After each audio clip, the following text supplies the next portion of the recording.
वृंदाय तुलसीदेव्याय कृष्णभक्ति प्रदेवी सत्यवत्ताय नमो नमः।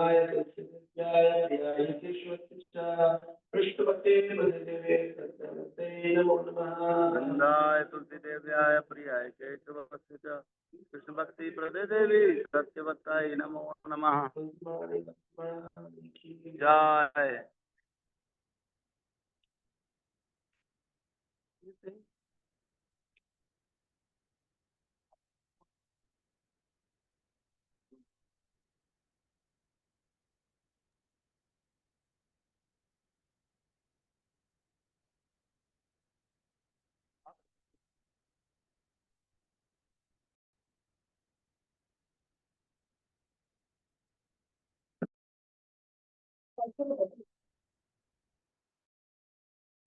हरे कृष्णा।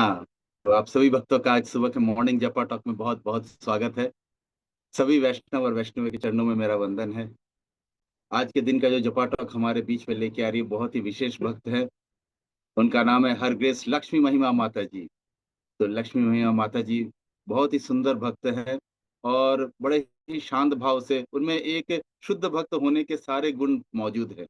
माता जी के घर में स्वयं जगन्नाथ जी विराजमान है और जगन्नाथ बलदेव सुभद्रा जी का बड़ा सुंदर वो सेवा करती है। वो और उनके प्रभु जी दोनों मिलके भगवान की सेवाओं में रत रहते हैं। माता जी का स्वभाव बहुत सुंदर है। अपने आचरण से शिक्षा देती है कि कैसे सहनशील होना चाहिए, कैसे सभी भक्तों के साथ मिलके सब सारी सेवाओं को संपन्न करना चाहिए। ऐसे सुंदर माता जी के मुखारविंद से आज हम सुनेंगे कि आज के दिन में श्रीला प्रभुपाद ने क्या कहा, उसे कैसे समझे और कैसे अपने जीवन में उतारे। तो मैं रिक्वेस्ट करता हूँ हरग्रेस लक्ष्मी महिमा माता जी, प्लीज अपना माइक अनम्यूट कर लीजिए और आज के दिन में श्रीला प्रभुपाद का कोट हमारे सामने प्रस्तुत करिए। हरे कृष्णा। हरे कृष्णा प्रभु जी, थैंक यू। वाञ्छाकल्पतरुभ्यश्च कृपा सिन्धुभ्यैव च पतितानां पावनेभ्यो वैष्णवेभ्यो नमो नमः। मैं प्रयास करूंगी आज की जो प्रभुपाद जी का कोट है वो हम सब मिलकर समझ पाए इसके लिए। तो Om is formless, but Krishna has got a beautiful form, enjoying, and we are addicted to beautiful form. Why something which is not beautiful? Krishna says in the Bhagavad Gita, I am Omkar. So in one sense, Omkar and Krishna are the same, but I can see Krishna very beautiful and so many things. But I do not see in Omkar that thing, therefore my preference should be to Krishna. तो यहाँ पे प्रभुपाद जी ये समझा रहे हैं कि ओमकार भी भगवान का एक रूप है, भगवान ही है और भगवान का साकार रूप भी है। पर ऐसा नहीं है कि ओमकार ही भगवान का रूप है। जो निराकारवादी है वो क्या सोचते हैं कि भगवान का कोई आकार नहीं है, भगवान निराकार है और ओम पे ध्यान लगाया जाए या निर्विशेष मतलब ज्योति पे ध्यान लगाया जाए। तो ओम जो है शब्द, जैसे हम श्रीमद् भागवतम में है कि ब्रह्म परमात्मा और भगवान, हम तीन एस्पेक्ट से भगवान को समझ सकते हैं। तो जो ब्रह्म है वो ओम है। तो ऐसा है, जो ब्रह्म है वो ओम है, पर मतलब वो भगवान का ही रूप है। पर वो हम जो भक्त है वो कभी भी नहीं चाहेगा कि भगवान के निराकार रूप पे ध्यान लगाया जाए या कोई आकार नहीं, कोई बिंदु पे ध्यान लगाए। भक्त कभी ऐसा नहीं चाहेगा, क्योंकि भक्त भगवान से आदान प्रदान करना चाहता है, भगवान की सेवा करना चाहता है, सेवा में आनंद लेना चाहता है। और जो भक्त है वो भगवान की इतनी सुंदर, जैसे हम श्री ईशोपनिषद में भी पढ़ते हैं कि हिरण्यमयेन पात्रेण, जब श्लोक आता है उसमें कहा जाता है, कहते हैं कि भगवान आपके शरीर से ये जो तेज निकल रही है ना, इसको हटा लीजिए ताकि मैं आपकी जो ये सुंदर मुखारविंद है ना इसका दर्शन कर सकूं। और फिर हम ये भी समझ सकते हैं कि भगवत गीता 12.2 में भी श्रील प्रभुपाद जी मतलब भगवान बता रहे हैं कि क्या है, मया वेश मनो ये माम नित्य युक्ता उपासते श्रद्धया परयो पेतास्ते में युक्त तमा मताहा। तो इसका अनुवाद क्या है? श्री भगवान ने कहा, जो लोग अपने मन को मेरे सगुण रूप में एकाग्र करते हैं और अत्यंत श्रद्धा पूर्वक मेरी पूजा करने में सदैव लगे रहते हैं, वे मेरे द्वारा परम सिद्ध माने जाते हैं। तो भगवान खुद यहाँ पे कह रहे हैं कि भगवान की जो साकार रूप है उस पे हम सेवा करें। हम कभी भी ये बिलीव नहीं करते कि हम निराकार रूप में या बिंदु में लीन हो जाए या तो भगवान का साकार रूप है, श्याम सुंदर रूप है। कहते हैं कंदर्प कोटि कमनीय विशेष शोभम। भगवान इतने सुंदर हैं कि करोड़ों करोड़ों कामदेव जब मिलके, कामदेव सुंदरता के देवता है, विशेष है, पर जब करोड़ों करोड़ों कामदेव मिलके जो सुंदरता निकल के आती है, भगवान की सुंदरता इतनी सुंदर है। तो जब इतने सुंदर भगवान हैं, इतने सुंदर भगवान को हमारे साथ रेसिप्रोकेशन कर सकते हैं। जैसे अभी 3-4 दिन पहले हमने देखा कि गोपाल भट्ट गोस्वामी ने जब मतलब शालिग्राम शिला को पकड़ पकड़ के रोने लगते हैं तो भगवान साक्षात उसमें से प्रकट हो जाते हैं। तो भगवान विग्रह रूप में कलयुग में जैसे हम सब बद्ध जीवों को उद्धार करने के लिए भगवान विग्रह रूप में प्रकट हो जाते हैं। तो जब भगवान अपने इतने विस्तार करते हैं ताकि हम जैसे बद्ध जीव को उद्धार करें, तो हमसे बड़ा मूर्ख कौन होगा कि भगवान निराकार है या भगवान एक बिंदु है या भगवान एक लाइट है सोच के हम उस पद पर जाए। तो इसीलिए यहाँ पे भगवत गीता में ही भगवान कह रहे हैं कि शब्दों में मैं ओमकार हूँ। ओमकार या ओम शब्द भगवान है, पर वो भगवान ही नहीं है, वो भगवान का एक अलग विस्तार है, अलग ये है हमें समझाने के लिए। एक स्टेप वाइज हम जैसे समझते हैं ना, तो पहले ब्रह्म समझेंगे, फिर परमात्मा, फिर भगवान। तो उसको समझने के लिए हम ओम को जानेंगे, पर इसका मतलब नहीं है कि ओम ही भगवान है। भगवान का साक्षात रूप है। यहाँ पे हमें उनकी सेवा करनी चाहिए, उनकी भक्ति करनी चाहिए और आदान प्रदान करना चाहिए, आनंद लेना चाहिए। और इसीलिए भक्ति योगी श्रेष्ठ है कि वो नाचते हुए, प्रसाद पाते हुए, कीर्तन करते हुए, भगवान की सेवा करते हुए भगवान को प्राप्त कर लेता है। और इससे हमारा भक्ति और इजी हो जाता है। जो अभी हम प्रयास कर रहे हैं, बैठ के सुबह सुबह ब्रह्म मुहूर्त में हरि नाम का जप करें, और ताकि हम भगवत प्रेम पा सके, कृष्ण प्रेम पा सके, गुरु वैष्णवों की सेवा पा सके। हरे कृष्णा। कुछ त्रुटि हुई हो तो क्षमा करिएगा। नहीं नहीं माता जी, कोई त्रुटि नहीं हुई। आपने बहुत ही सुंदर वे में एक्सप्लेन किया ओमकार को। और मुझे अभी याद आ रहा है कि प्रशांत प्रभु जी बोलते हैं, एक बार वो ऐसे विनोद में बोल रहे थे कि ये जो लोग बोलते हैं ना कि ओमकार है या निराकार है, वो एक्चुअली आलसी हैं। क्योंकि ओमकार या निराकार हो तो आप क्या सेवा करोगे, उसको कुछ सेवा करने की आवश्यकता नहीं है, क्योंकि कुछ तो है नहीं, फॉर्मलेस है ना। ना आपके लिए, आपको उनके लिए वस्त्र बनाने होंगे, ना आपको उनको कुछ ऑफर करना होगा, भोगा ऑफरिंग करनी होगी। मतलब आप मन में मन सोच लो कि ओमकार है, भगवान निराकार है, लाइट है, ऐसे सोच लेने से बड़ा आसान हो जाता है लाइफ की। उसके बाद फिर तो कुछ करना नहीं है, भगवान के लिए कुछ करने की आवश्यकता नहीं है। तो लेकिन हमारा पद तो अलग है। श्रील प्रभुपाद ने पहले ही बोला, what is devotion? Devotion means प्रेममय सेवा। तो सेवा करे किसकी? अगर अगर कोई फॉर्मलेस है तो उसकी सेवा नहीं हो सकती है, फॉर्म की ही सेवा हो सकती है। और साथ ही साथ भगवान के इतने सुंदर सुंदर, जैसा आपने बताया, संदर्भ कोटि कमनीय, बहुत ही सुंदर भगवान का स्वरूप है। तो ऐसे सुंदर स्वरूप को छोड़ के इस फॉर्मलेस के प्रति पता नहीं कैसे लोग अट्रैक्ट होते हैं, या क्या वो फिलोसफी है जिसकी वजह से लोग उसको पकड़ के बैठे रहते हैं। और चैतन्य महाप्रभु ने भी काफी बार ऐसे जितने फिलोसोफर से उनको बदला है, उनके जीवन को चेंज किया कि नहीं ये गलत है। और भगवान तो भगवत गीता जैसे आपने बताया 12वें अध्याय में भगवान स्वयं बोल रहे हैं कि भाई वो पथ जो है वो बहुत डिफिकल्ट है, अगर उस पथ में चलना चाहते हो तो। लेकिन ये फॉर्म वाला पथ ही अर्जुन ने भी इसी को स्वीकार किया है। तो हमको तो डेफिनेटली इसी में पथ पे जाना चाहिए। हमारे पूर्ववर्ती आचार्यों ने भी हमें यही पथ दिखाया है।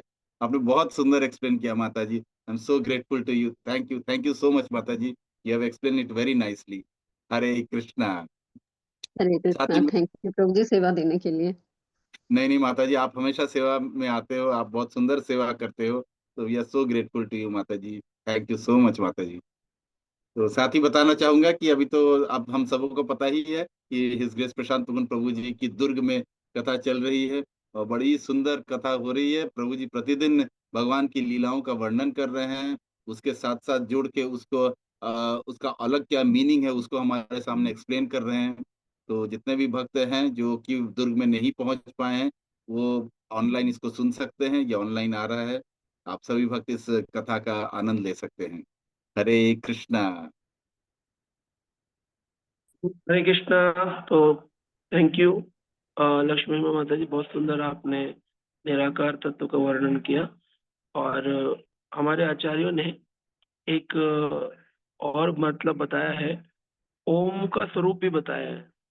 ओम स्वरूप में जो जैसे अगर हम अंग्रेजी में ओम लिखें तो AUM, तो A शब्द का अर्थ है कृष्ण और M शब्द का अर्थ है राधा रानी।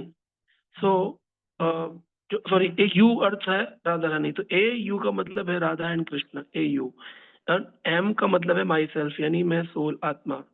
तो जीवात्मा राधा कृष्ण की सेवा में लगी है, इसको भी ओम कहते हैं। AUM, A यानी कृष्ण, U यानी राधा, M यानी कि मी, माई सेल्फ।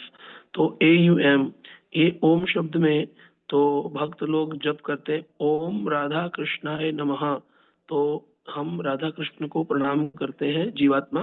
तो ये ओम आचार्य कहते हैं कि ये भी अपने आप में एक संपूर्ण स्वरूप है, एक जीवात्मा राधा कृष्ण की सेवा में समर्पित है।